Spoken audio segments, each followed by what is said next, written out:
orang Islam kan. Yeah. Jadi tahu sendiri di Jepang kan nggak begitu familiar banget sama budaya Islam gitu kan. Nah pas aku di interview itu tuh yang paling banyak pertanyaannya itu bukan masalah kerjaan aku atau maksudnya skill aku gitu loh, atau lebih banyaknya kayak 50%-nya tuh tentang Islamnya, agamanya sendiri itu gitu loh. Ditanyain sholat berapa lama? Iya, soalnya kan mereka sama sekali nggak tahu ya. Have no idea at all about Islam kan. Terus ya udah jadinya lebih banyak ditanya tentang itu, lebih concern ke arah situ sih. Oh, jadi bagus ya, artinya mereka memang curious gitu ya, dan mereka ingin tahu, ingin belajar gitu. Ini pegawainya nih punya preference tertentu, which is ibadah gitu kan.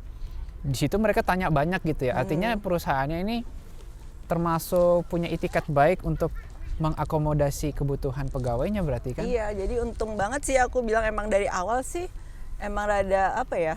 Rada deg-degan maksudnya rada khawatir lah istilahnya. Sedangkan soalnya kan kita kan emang bisa dibilang punya kewajiban yang orang lain tuh nggak ada gitu loh, ya kan, sholat 5 waktu lah, puasa lah, segala macam kan, yang nggak bisa makan yang nggak halal gitu kan, bebong baby. Terus habis itu, nah yang pas pertama kali di interview tuh tentang masalah makanan, aneh nggak sih? Makannya apa, beling gitu. Jadi tuh di kantor aku tuh ada kayak setiap siangnya tuh dia sedia bento gitu. Jadi disediain bento buat karyawan gitu, buat pegawai semuanya gitu kan. Nah karena aku nggak makan ya itulah B2. Jadi pertama tanyain gimana gitu loh, maksudnya supaya bisa makan tuh yang kayak gimana supaya bisa gitu loh, maksudnya penggorengannya mesti dipisah atau gimana sampai sedetil itu, tahu nggak sih? Gile. Bahkan yang apa sih namanya, aku kan diwawancaranya tuh sama presidennya langsung kan. Presidennya tuh langsung dibilang kayak gitu, bukannya itu penggorengannya mesti dipisah ya gitu. Gile. Supaya terus apa namanya minyak segala macam bukannya harus masing-masing ya, ada dia gitu sampai segitunya. Wah, alhamdulillah itu gitu hoki. Berarti makanya itu alhamdulillah banget, aku malah nggak pikiran sampai segitunya. Nah, berarti ini juga istilahnya informasi juga nih buat teman-teman. Kalau mentang-mentang kita mau bekerja di tempat di Jepang yang minoritas Islam gitu kan ya, punya kultur makan yang berbeda dengan kita orang Indonesia, khususnya orang Islam. Ya jangan sungkan gitu ya untuk kita ngomong. Soalnya kan kewajiban kita kan, maksudnya emang kita kan punya kewajiban buat beribadah dong. Cuman gara-gara apa ya? Gara-gara kita cuman pengen kerja dengan gaji yang lebih gitu loh, dan kita harus menyikirkan semuanya gitu loh. Semuanya dihalalkan gitu ya. Demi dapat istilahnya ya rezeki lebih dalam bentuk uang gitu. Tapi justru ya woles aja gitu kan, slow aja kasih tahu saya butuh ini gini saya butuh sholat, saya butuh mudik mungkin ya gitu, puasa. Apalagi kalau dari pihak perusahaannya mereka yang nanya dulu gitu, proaktif nanya, kesempatan.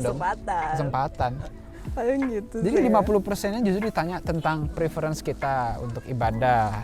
Yang ditanya itu justru ya. Iya, terus untuk ibadah kan mesti ada ruangan khusus tuh, dia bilang gitu. Terus jadi gimana gitu, apa mesti ada, maksudnya disediain gitu, maksudnya ruangan tertentu kata dia gitu kan, atau gimana? Soalnya mereka kan nggak tahu kan. Ya udah, akhirnya aku yang ngejelasin gitu kan. It's fine, maksudnya nggak usah pakai sampai maksudnya seruangan khusus gitu kan, setidaknya ada yang spare room gitu loh, atau enggak ruang meetingnya nggak kepake gitu lah, itu udah okay kan gitu. Gue bilang gitu sih. Palingan. Cuman yang lebih concern yang kedua sih itu ya puasa palingan ya. Puasa. Soalnya kan kita nggak makan nggak minum kan. Terus udah ngalamin puasa kemarin berarti ya di kantor ya? Udah. Gimana ceritanya? Hari pertama sih paling itunya apa sih namanya, orang-orang asingnya masih orang Jepangnya itu masih belum banyak yang tahu kan.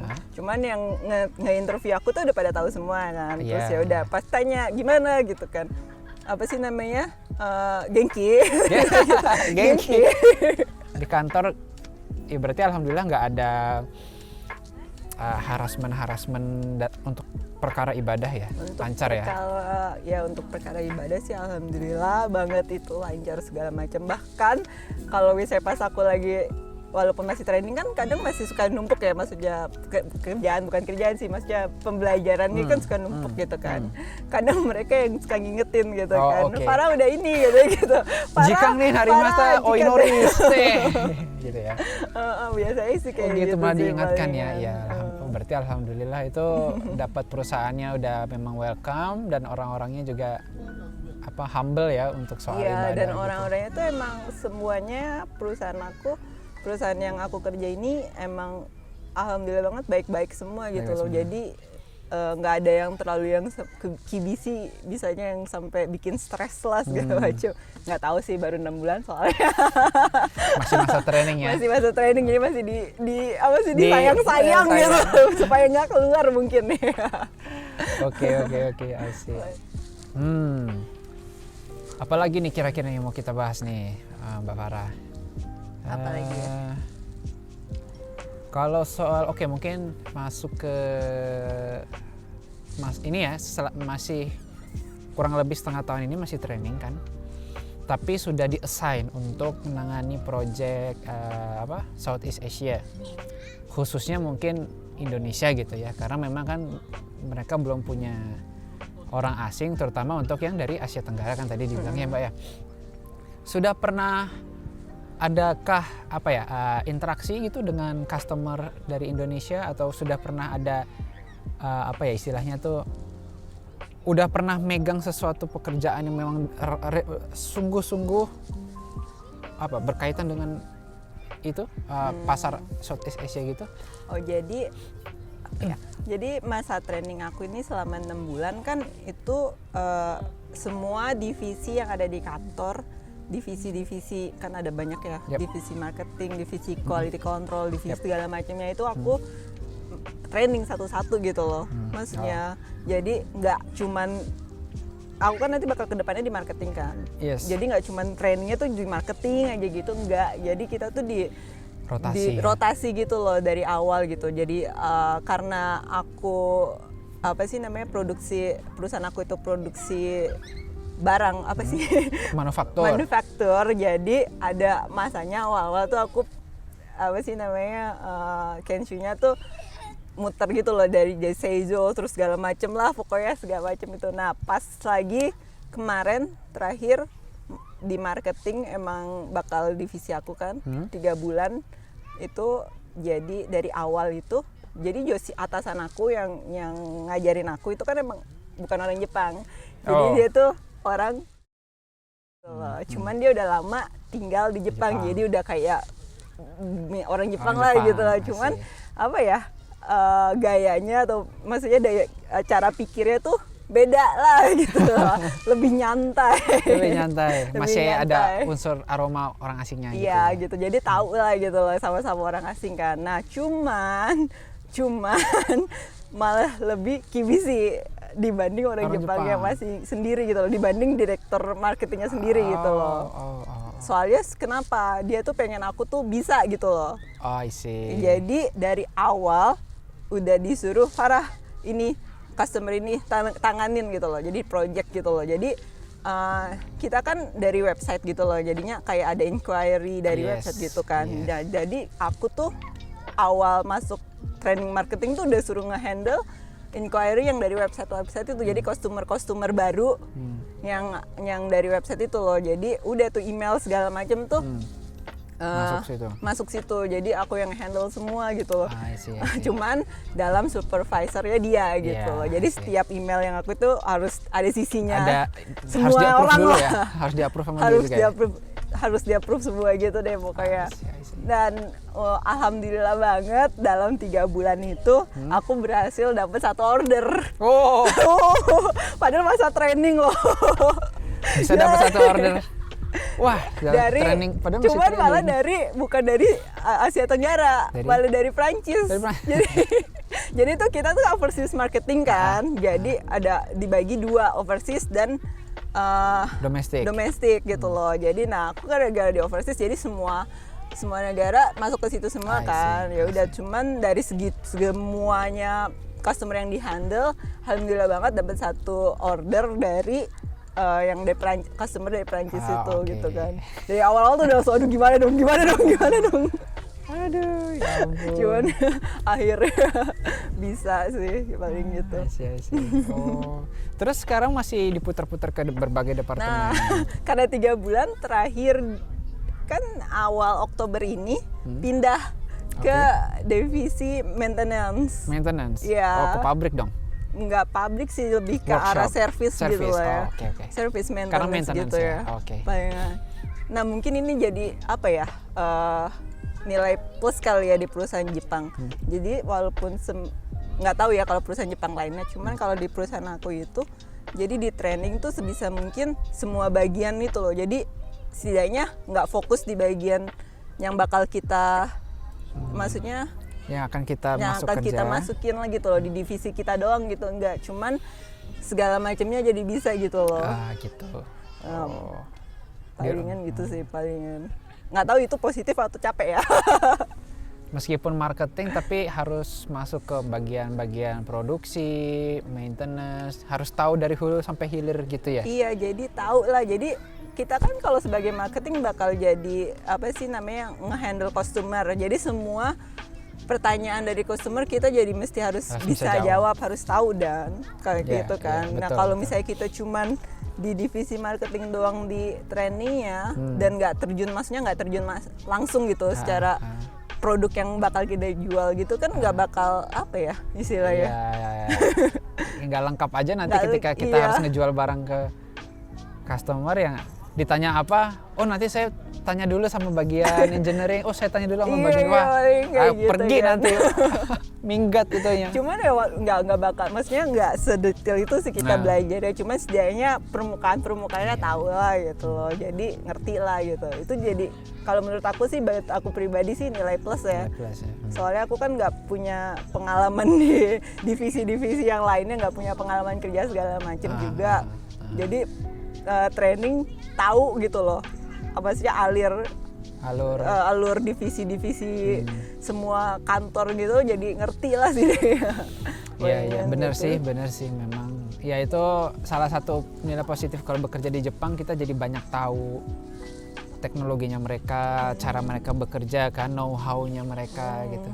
Nggak ngelotok di satu pekerjaan yang ya kita di departemen itu ya berarti ya di situ aja gitu kan, enggak ya. Tapi juga bisa tahu banyak dari yang lain-lain. Bagus banget sih. Ya. Wah, cuman mungkin apa ya? Karena sekarang aku di divisi maintenance kan. Jadi kebanyakan kan emang yang cewek-cewek tuh ada sekitar 3 orang tuh emang dia tuh di kantor gitu loh, nge-handle dokumen-dokumen gitu kan. Nah, yang kebanyakan kalau divisi maintenance kan emang cowok-cowok gitu kan. Maksudnya yang sering pergi ke proyek-proyek buat apa sih kalau ada problem alatnya gitu loh, maksudnya buat memperbaikin atau buat tuker apa gitu loh, maksudnya parts gitu lah segala macem. Nah, masalahnya karena aku cewek itu jadi apa ya, jadi mereka tuh rada khawatir. Aduh, bisa nggak nih Farhania gitu kan, aduh boleh nggak nih gitu. Jadi sebelum aku masuk ke divisi maintenance tuh apa sih namanya, direkturnya itu worry gitu ya, khawatir. Iya, datengin berapa kali gitu loh, nanya ke aku, Farah, ini kalau misalnya di proyek segini nih, misalnya dikasih poin plus poin negatifnya gitu, misalnya apa ya, kotor gitu kan, atau apa panas gitu loh, atau enggak bau atau apa gitu loh, maksudnya yang cewek tuh ya tahu sendiri lah ya kalau mereka khawatir tapi bukan underestimate ya, bukan merendahkan gitu ya. Maksudnya bukan apa ya, bukan lo pasti nggak bisa. Iya, bukan gitu ya. Bukan gitu. Iya. Jadi tuh intinya tuh lebih khawatir apa ya, luka gitu takut loh. kenapa gitu kan. Luka atau apa gitu, takutnya gitu. Mungkin apa ya, terakhir kali ya gitu. Closing statement, apa nih? Advice ya buat teman-teman pemirsa. Penonton setia channel YouTube ini ya. Apa nih kira-kira pesan atau apa sih yang harus dipersiapkan, apa sih yang harus dihadapi nanti ketika kuliah. Dari sudut pandang Mbak Farah mungkinnya yang dulu sudah pernah S2 di Jepang, udah pernah ikutan job fair di Jepang sampai akhirnya diterima, sekarang lagi training, punya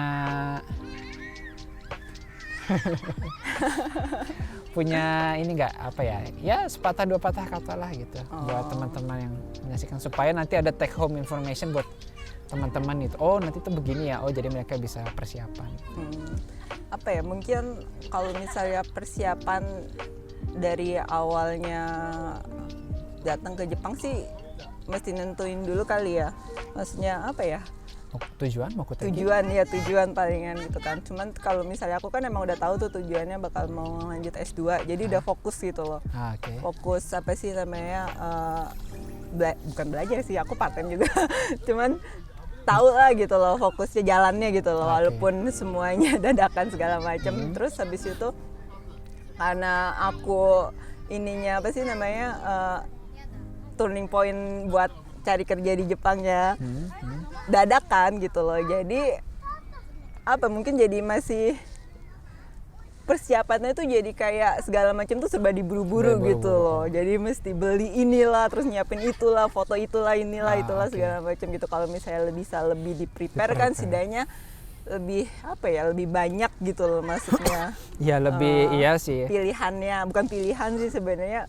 Namanya buru-buru kan pasti ada aja mungkin tiba-tiba ada yang kelupaan gitu ya. Pasti persiapannya nggak sebagus kalau dari awal di-prepare gitu. Ya sih. Cuma alhamdulillah banget sih aku dapat perusahaannya yang semua setidaknya ngerti lah. Masalah itu bener Islam tuh. Segala macam.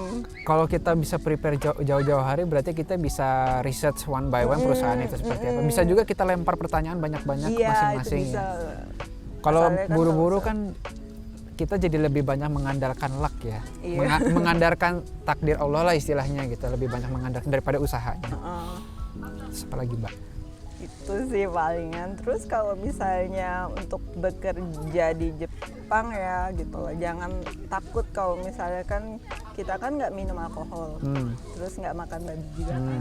Terus habis itu tuh jangan takut gitu loh, maksudnya buat diutarain gitu loh, jangan karena nggak enak gue nggak ikut nomikai nanti jadinya kenapa-napa gitu loh, padahal kan bahkan kita nggak minum kan, jadi dan kita bayar gitu loh. Sayang banget gitu loh maksudnya. Bayar berapa ya? 500.000 tapi cuman orange juice sama karage juga nggak bisa. Nggak bisa, paling potato fry kan, sama ini edamame. Udah kan sayang banget 500.000 hilang gitu kan. Terus kan emang sih ada kulturnya mereka kan kayak gitu kan, lebih buat ngerekatin gitu. Cuman di case aku tuh emang dari awal udah bilang sih aku nggak minum gitu loh. Jadi mereka gitu ya. Terus pas cari makannya juga ini cari yang halal kayak gitu. Itu sih harus ini sih lemesnya harus tegas ya mungkinnya. Jadi bukan gara-gara kerja terus jadi nggak enakan gitu. Palingan kayak gitu sih. I see. Oh gitu ya. Apalagi nih kira-kira? Ini misalnya dari sisi ada pesan atau nasihat untuk merubah kebiasaan sekolah ke kebiasaan bekerja. Ada saran khusus nggak? Kan shift nih. Ya sebenarnya aku juga sama sih, dari sekolah menjadi kerja. Cuman kan kalau misalnya sudah ngerasain sekolah di Jepang kemudian bekerja di Jepang kan pasti beda lah gitu. Ada punya ini nggak? Advice gitu, nasihat? Advice apa ya? Nggak susah atau susah banget atau gimana? Kalau aku pribadi sih sebenarnya nggak susah sih ya. Susah. Maksudnya apa ya? Dari kebiasaan yang nyantai jadi maksudnya 8 to 5 every day. Iya, terus sempat ngerasa apa ya? Jadi kayak lebih sepi gitu loh hidupnya, ngerti ya sih? lebih sepi soalnya gimana ya, temen ngajak main pun kita udah capek kan, kerja seharian terus besok juga mesti kerja lagi gitu pagi-pagi gitu, udah kayak aduh fair banget, males banget gitu, akhirnya enggak gitu kan, lebih ke arah hidupnya tuh monoton sih, lebih jadi lebih cuman poin plusnya sih jadi lebih deket ke keluarga sih ya, soalnya kenapa? Aku kan lebih sering di rumah jatuhnya, jadi sering bed pas lagi bosan atau gimana, jadi ujungnya nelfon ke keluarga, paling gitu sih palingan. I see. sih. Beda ya kalau misalnya orang, kalau aku kan emang anak main, bisa Anak dibilang main. anak main. Anak main bukan juga sih. Ya berarti ya, tapi bisa lah ya, tetap bisa ya, bukan berarti hal yang mengerikan. Enggak deh, enggak juga ya. Enggak juga sih, ngeri sampai saat ini sih enggak sih, palingnya cuman itu doang sih, lebih rasa lebih sepi, Lebih sepi. lebih apa ya, lebih hidupnya tuh lebih monoton aja gitu loh dibanding waktu sekolah. Soalnya kalau sekolah kan lebih banyak ketemu orang kan, Yes. dibanding kerja. Dinamis gitu ya. Iya, lebih variatif gitu loh istilahnya. I see. Palingan Nah, itu makanya sih. teman-teman nih yang punya orang tua bekerja gitu kan, kerja kantoran gitu dari jam 8 sampai jam 5 setiap hari. Nah, itu nanti teman-teman akan ngerasain tuh betapa ternyata tuh selama ini kita nggak sadar ternyata pengorbanan mereka tuh ternyata ya, berat lah gitu ya. Kita udah ngerasain sekarang, aduh. Ternyata selama puluhan tahun orang tua berjuang begini tuh gitu. Oke deh, makasih banyak nih Mbak Farah sudah meluangkan waktu untuk Sama-sama. sharing, berbagi pengalaman ceritanya ke teman-teman semua. Mudah-mudahan bermanfaat. Mudah-mudahan bermanfaat. Mudah-mudahan ya diproses. Jangan lupa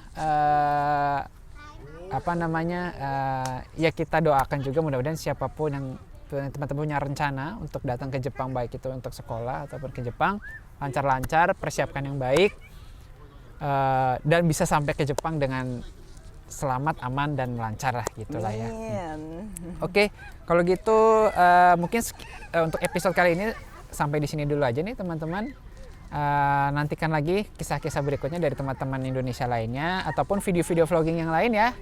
Jangan lupa like, share, komen, dan subscribe. Like. Oke.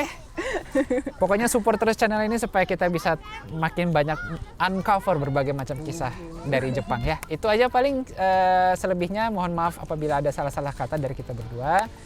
Yang benar selalu datangnya dari Allah Subhanahu wa taala, dan yang salah datangnya dari ya kita yang masih juga belajar ya, Mbak Farah ya, masih terus juga improvisasi diri. Sekian dari kami, sampai ketemu di episode berikutnya. Selamat siang dan wassalamualaikum warahmatullahi wabarakatuh. Dah. Bye. Ya. Owari, shuryo. Owari. Arigatou gozaimashita. Doi.